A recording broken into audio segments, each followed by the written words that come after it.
Hey there, and welcome back to another Daredevil Born Again video. And today we're going to be talking about the final episode of the first season, Straight to Hell. Which for me was a banger almost the entire way through, and then finished on a bit of an anticlimax. More on that in a bit, because there is a lot to talk about. After all, do you know what didn't finish on an anticlimax? The previous episode, where Bullseye escapes from prison, tries to assassinate Wilson Fisk, only for Daredevil to jump in the way and take the hit. So there was a lot to follow up on. Let's jump into it. The episode starts off rather unexpectedly with a look at Bullseye during his initial stint in prison or maybe a mental health institution. It shows how he got into contact with Vanessa to take the job to kill Foggy a year before. This is actually a really interesting scene that helps to explain a few things within the confines of the MCU. The first of these being, how the hell hasn't Fisk been in prison all this time? Why has he been able to do all the things that he's been doing? Apparently, internal strife within the FBI led to his case falling apart, which allowed him to be acquitted. It's honestly a bit hand-wavy and sort of removes a lot of the power of how the story ended in the Netflix show, but in the end it had to be done. The band-aid had to be ripped off in order for the story to work here. I'm not really against it. You have to build for the future of the characters and the show.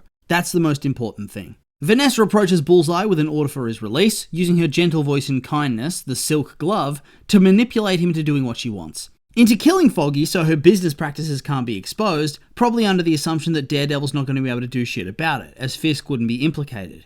Damn, this is actually really good writing for a character. Makes her seem so hateable and manipulative, yet more dangerous than ever. Playing on his pain and trauma to get him to do what she wants, with the full intention of having him thrown to the wolves later on. It's really cunning.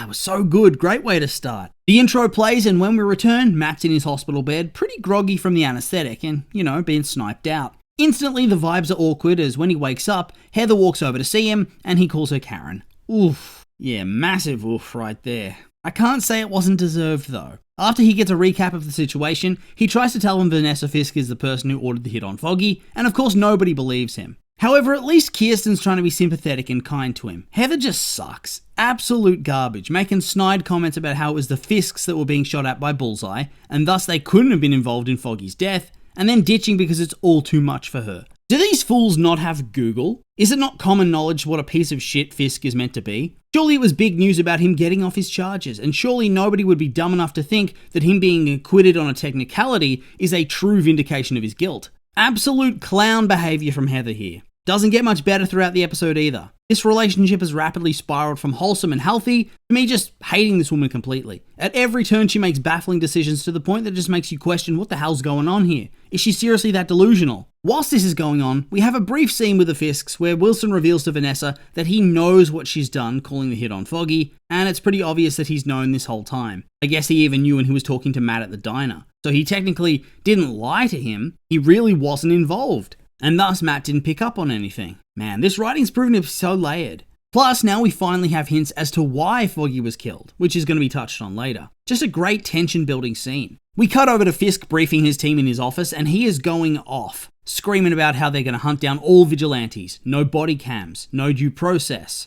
Yeah, so he's no longer really bothering to pretend like he's not a criminal mastermind anymore, is he? When Gallo then asks whether next they're going to be condoning deadly force, Fisk simply screams at him that he doesn't condone it. He straight up encourages it. Plus he wants to shut down the city, close the tunnels, close the bridges, nobody in or out.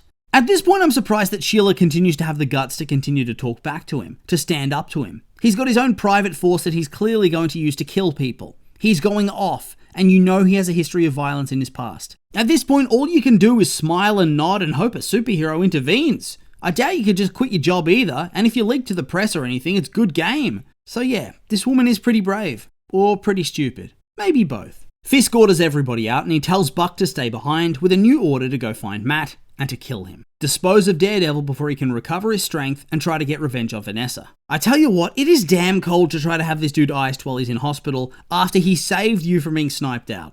Absolute mustache twirler of a move right there. For a lot of the show's run, whilst Fisk has been the villain, I don't think it was all that hateable. Here we're finally drifting back into that territory, and I think that's much needed to up the tension. The Kingpin is finally back. Even better is that he's so slimy as to be keen to use the murder of Matt as a rallying call for the anti-vigilante movement. Have him be a martyr who saved the mayor from a crazed villain. Also, did we actually see what happened to Bullseye? Did he get arrested? Did he escape? Did they ever mention? If not, surely you'd assume that he'd be able to figure out where the hell Fisk lives. Look at these windows. He could take that shot no problem. It's not like the mayor's house is some hidden location. What's he doing? Off Buck goes to kill Matt, and we have a brief time skip where Sheila's back in the room. She has some brief misguided hope that Fisk is going to change his mind about his actions, although I do have to say, I feel like at the same time she is underreacting to this. She keeps acting like the fact that this guy has killed a bunch of cops and escaped prison before attempting to kill the mayor is some small fry news. It isn't.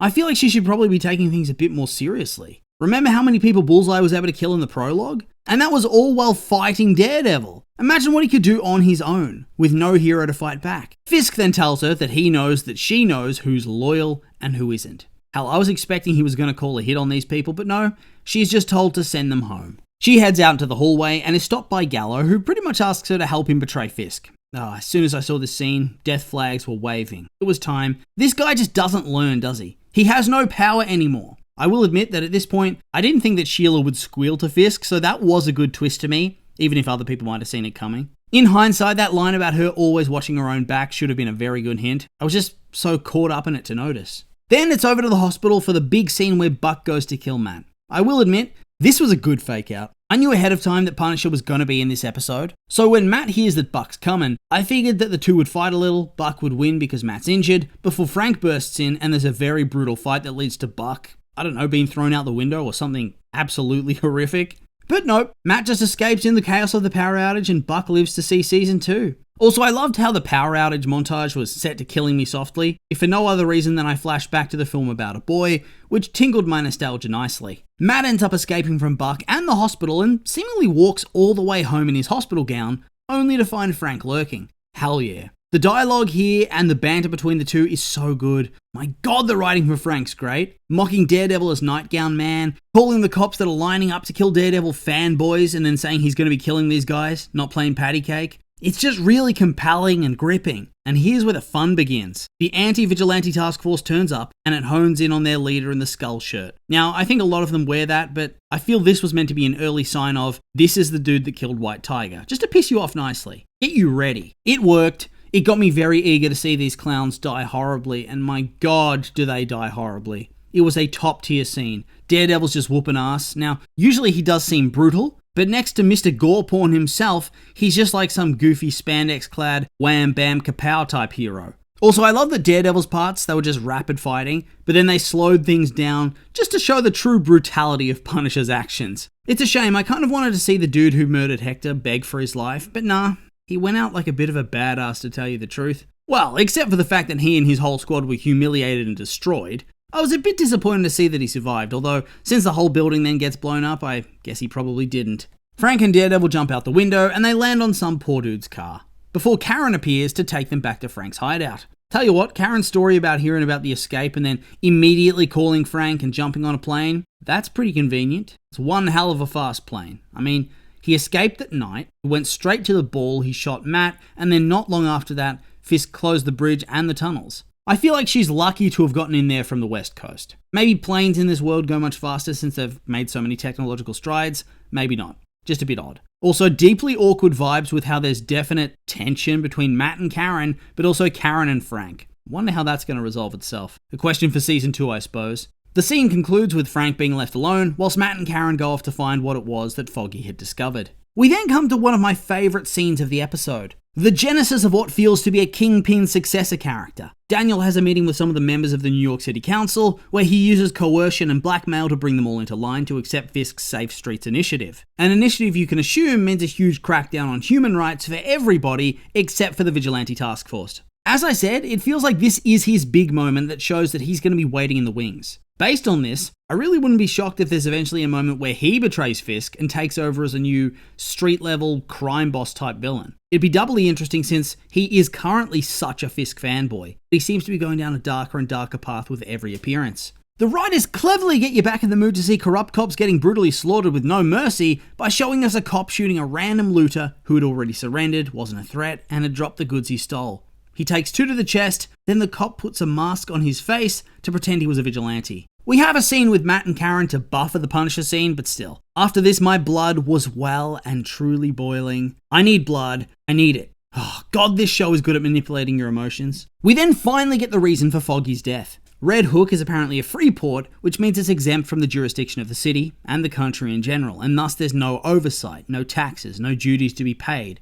hence why Vanessa wanted Foggy silenced. It lets her legally launder money through her art distribution with no repercussions. And now Fisk wants to go bigger, which will mean huge money with no blowback from federal or state authorities. This is actually a pretty interesting twist. And it's one that makes a lot of sense rather than them just killing Foggy for some contrived reason or revenge. On top of that, the murder was a clever plot and probably would have allowed them to get off scot-free had Bullseye actually died when Matt threw him off the roof. The city continues to riot and burn as Punisher arrives to do what he does best, slaughter some fools. He starts off with a ruthless stealth kill and then he just goes full video game protagonist to what is probably a bit of a ridiculous degree. Yes, he ends up being subdued in the end, but they had him on all sides and he killed so many of them. He has no powers except being angry, right? These guys really are just lame wannabes in the end. Also, I gotta say, this actor has the best roars, grunts, and exhale noises in the entire film business. They just bring the fight scene to the next level. Of course, they manage to get him down, but at huge cost to their own numbers, before the scene moves on. Then things start to move a bit more quickly as the power swings towards Fisk. Punisher wakes up confronted by his horde of fanboys who are still excited to have him join up with them. Seriously, are these guys brain damaged or something? This dude killed so many cops in one night and yet they still think he's great. Why would they even put him in a cage like they do later on? Why wouldn't you kill this guy and dump his corpse in the river? It feels like a liability and a loose end that you want to tie up immediately. He's insane and strong and vicious. So when he rejects the offer, it shouldn't be a beating he gets, it should be a bullet he gets. But plot armor, I suppose. That being said, this was a very funny scene to me. Next season, I need to see the Punisher kill that one specific cop. I've forgotten his name, but you know who he is. He's that main task force dude that was beating up White Tiger in the train station. You know who doesn't have plot armor though? Gallo. Dude, you were outclassed from day one when Fisk showed off his blackmail material. Sheila gives Fisk a recording of the scheme. Gallo gets picked up by a task force driver and he's taken out to the docks. And then he has the most brutal death scene in the MCU and one of the most brutal in television history. It's pretty much Oberyn Martell from Game of Thrones if they didn't cut away. Fisk executes this man. He punches him in the throat, beats him a little, and then crushes his skull. His jaw rips, and I'm pretty sure he got scalped too. Man, that was hard to watch. And it was so unexpected. I really thought they were going to cut away just before it happened. That was an all-timer of a death. And is made complete by the fact that Fisk finishes up by wiping the blood off his face so casually with a little handkerchief. Like he was at a restaurant or something. Kingpin is back, baby. Here's where the anticlimax really begins to build though. Karen and Daredevil arrive at the docks, where they find a huge group of task force goons. Karen talks him down from going to fight them, as with his wound, it means he'll either die or be forced to kill them and thus lose himself. At the moment, I was a little bit disappointed because I was keen to see another battle, but when they pivoted to talking about gathering an army to take back the city, my hype was built up so high. Then in that final moment, it all came crashing down. Oh look, it's Heather the Hater, here to take up a place in Fisk's administration. Seriously? Okay, this relationship has got to be over, right? How do you think she's going to talk around Matt's house being blown up? Realistically, she's probably just going to get mad that he's a vigilante to begin with and blame him for it, right? Well, it wouldn't have happened if you weren't a vigilante.